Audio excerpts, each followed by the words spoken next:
Waalaikumsalam. Al-Fatihah.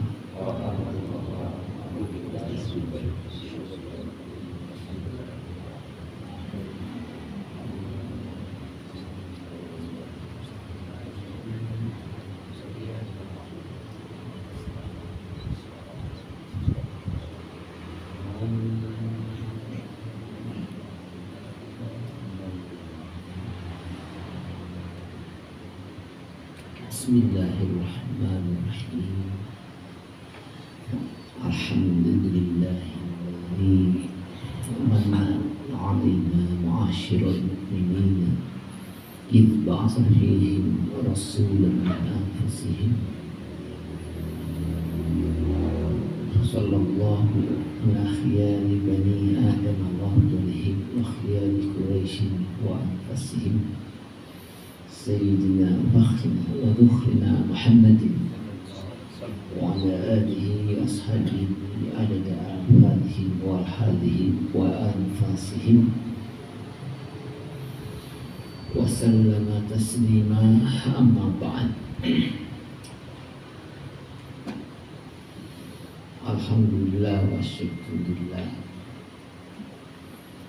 atas takdirnya, atas karunia-Nya kita bisa berkumpul dengan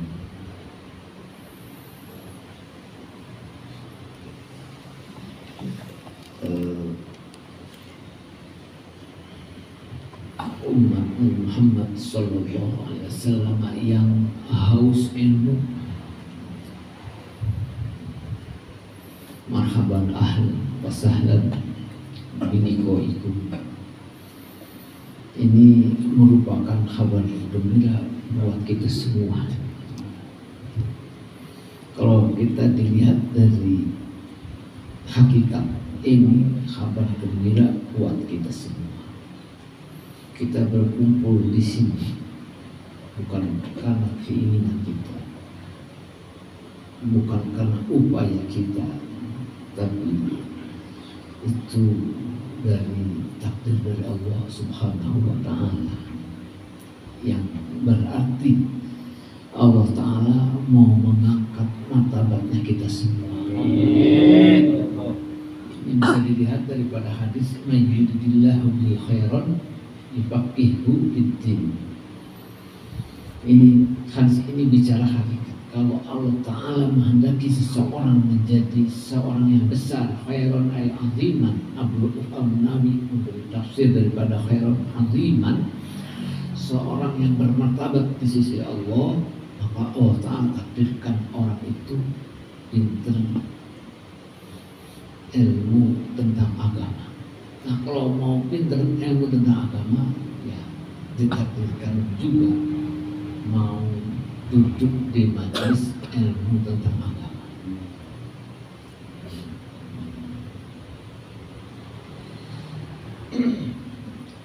Karena ilmu adalah imaduddin, ilmu tiangnya agama. Kalau tidak ada tiangnya, tidak ada agama. Al ilmu imaduddin, al fiqhu imaduddin. Nah, kesimpulannya man la fikhalah la imadalah. Kalau orang tidak ada fikihnya, tidak ada agamanya.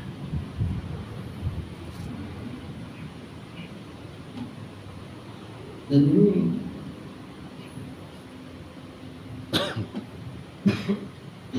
misionaris tahu bahwa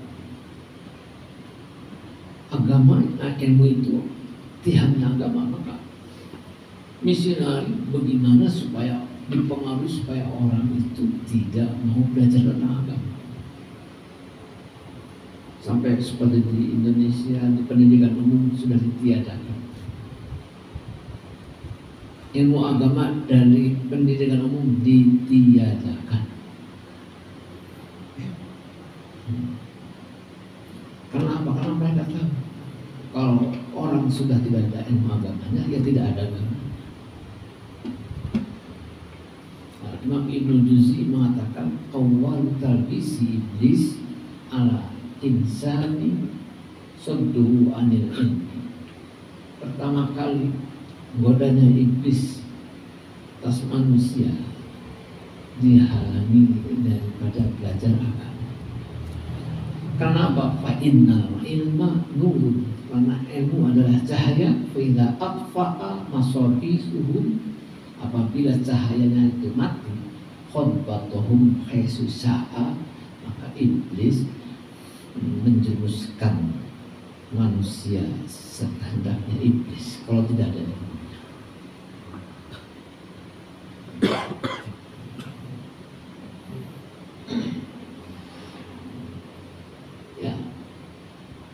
Yang lebih parah lagi, akwanu iblis, pembantu-pembantu iblis itu lebih bahaya daripada iblis. Karena kalau godaan iblis itu enggak sebesar godaan manusia. Kayak setan kana dha'ifa, godaannya setan itu lemah. Yang lebih berat pembantu-pembantunya itu. Nah, pembantu-pembantu iblis adalah orang-orang yang menghalangi manusia belajar memahami. Ini sudah merata di mana-mana tempat. Sampai kalau seandainya ada orang mau pesantren udah dihalang-halangi, nanti bagaimana makannya, bagaimana. Udah ini merata. Itu ahwan iblis, ini godaan yang lebih bahaya.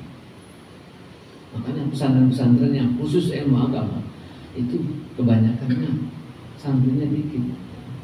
Itu yang paling bagus, itu yang paling bagus. Udah pesantren tapi yang pesantrennya yang ada sekolah.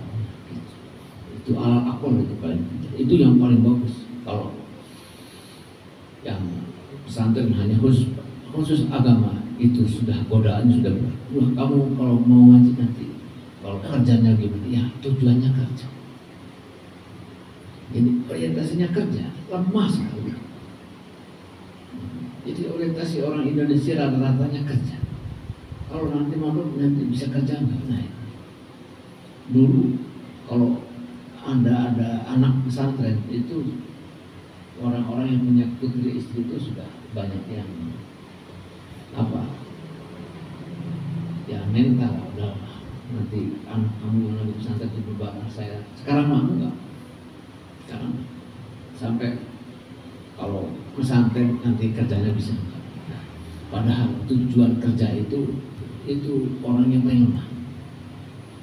Kalau orang tujuannya nanti kerja itu, kita tuh harus punya himmah yang tinggi.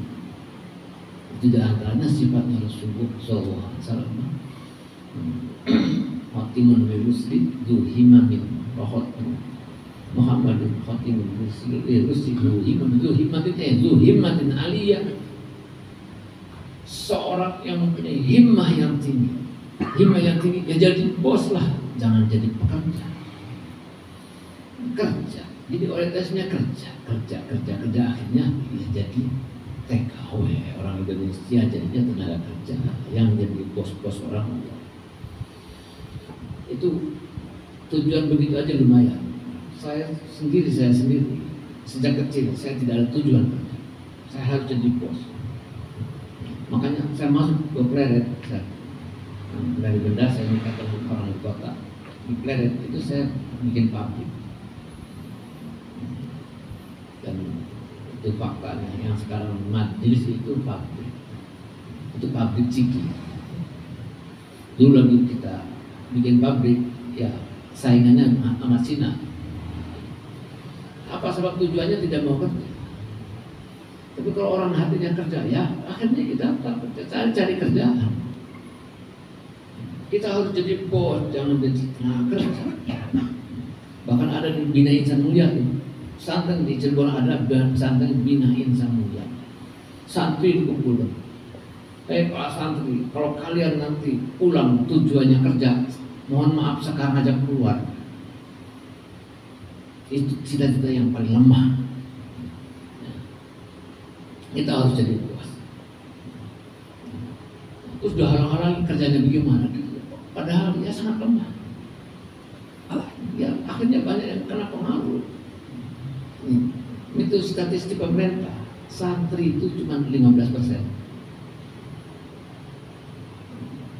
Jadi orang yang dekat dengan masjid, dekat dengan kiai di Indonesia itu cuma 15%. Jadi untuk menggulkan yang religi, karena sepedaan itu agak berat. Masalahnya kebanyakannya masyarakat di Indonesia itu apa? Jadi yang 85%-nya di mana? Ini fakta. Sebagaimana fakta dan realita, lihat di kampung-kampung mana yang mondok, berapa orang yang mondok. Itu sudah kena pengaruh. Makanya cocok misionaris dengan iblis.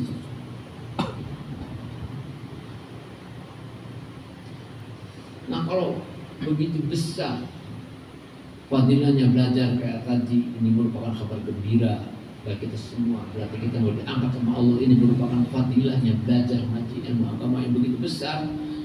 Maka sebaliknya, kalau kita tidak belajar berarti dosa besar. Bahkan nanti di akhirat orang yang paling rugi, yang paling kecewa, orang-orang yang sebetulnya bisa belajar tapi tidak mau belajar. Sebagaimana di dalam kitab Mukhtasar Hadis, orang yang paling kecewa di akhirat, orang yang sebetulnya bisa belajar tapi tidak mau belajar.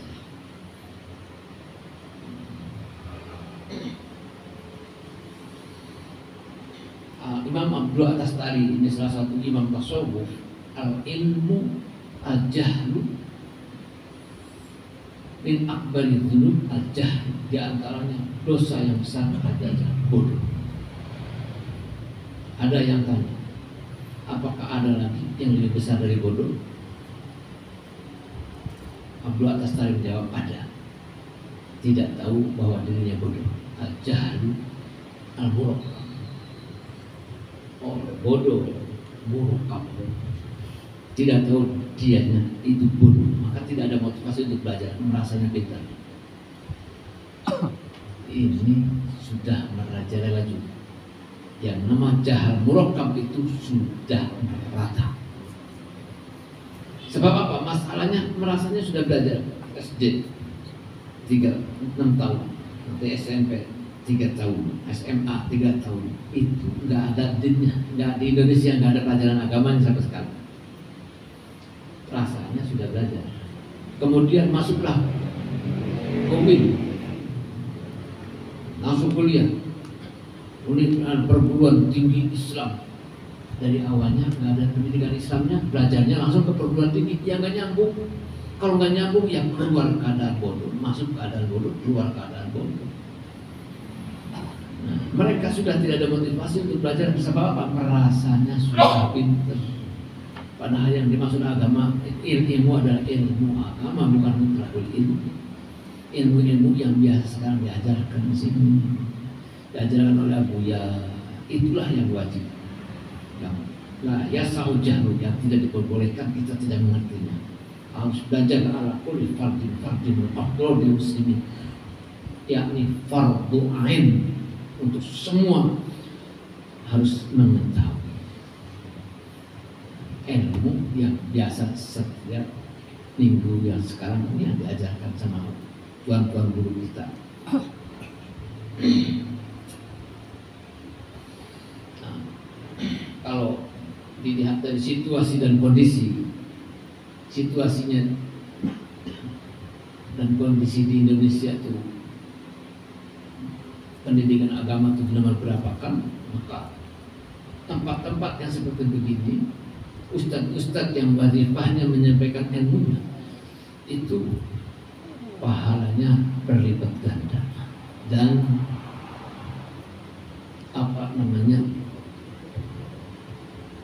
disayang oleh Rasulullah SAW. Sebab diperlukan orang-orang yang seperti ustadz-ustadz yang menyampaikan ilmunya itu sekarang itu sangat diperlukan. Kalau tidak ada orang-orang yang sukarelawan untuk menyampaikan ilmu agama, nanti khawatir Indonesia menjadi Filipina. Ini tidak jauh, cuma 15%. Maka orang-orang yang seperti Wainangro ustaz-ustaz yang ada di sini, ini kekasih Allah, disayang oleh Rasulullah Shallallahu Alaihi Wasallam. Wazifah yang sangat besar, sebagaimana Abdul Mubarak mengatakan, aku tidak pernah melihat wazifah yang lebih besar setelah nubuah min basil ilmi, daripada menyebarkan. Maka ini merupakan kabar baik untuk kita semua, ditakdirkan merapat ke majelis FPT. Ajak tuh anak-anak supaya pada paham tentang agama. Sebab anak-anak kalau enggak dikasih tadi kayak tadi, tidak ada pengetahuan, nanti sama orang tua enggak hormat. Jadi anak-anak supaya hormat sama orang tua. Nanti kalau hormat sama orang tua, nanti dunia akhiratnya nanti bagus, ekonominya bagus, akhiratnya bagus. Resepnya anak-anak diarahkan untuk masuk ke pesantren, masuk ke tempat-tempat pendidikan supaya menghormati orang tua. Kalau nggak tahu ilmunya, ya nanti bisa-bisa kalau minta motor juga sampai mau dibunuh orang tuanya.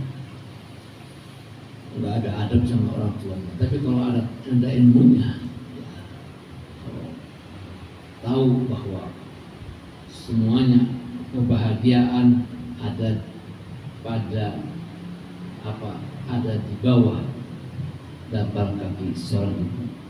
Artinya harus patuh dan tunduk. Kalau melawan orang tua tidak ada bahaya. Bahkan di antaranya ekonomi, susahnya ekonomi.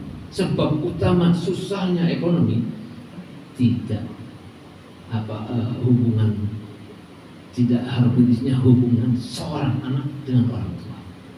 Ini as-sababul a'dzam, sebab utama susahnya ekonomi kalau anak tidak hormat sama orang tua.